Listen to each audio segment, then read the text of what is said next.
The core values here at H&B spell hero. Honesty, everything speaks, our reputation, and owning it. So those values got passed down to us one day at a time, really. I watched my grandfather work, watched my dad work, my uncle work, one job at a time, one day at a time. Something that my dad has said over the years that's always stuck with me is doing a first-class job. And I bring that mentality to everything I do here in the business.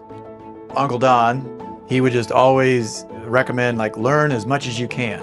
And so we here at Harrell Beverly are very forward-thinking on continuing education, making sure that our team is trained with all the latest resources and knowledge, because the cars are changing every year. They're not getting any easier. And so we're focused on learning as much as we can to provide the best service for our customers.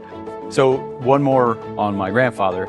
I remember him saying, always try and do a good hard day's work, but don't look like it. Try to stay clean. We wear white shirts, which is unusual for our industry, and that's always stuck with me. And so we build everything around those core values, and we are able to provide exceptional service to the customers, provide great atmosphere for the techs and team members, and it's been working great. That represents the Harrell Beverly way, and that's what we show up and do every day.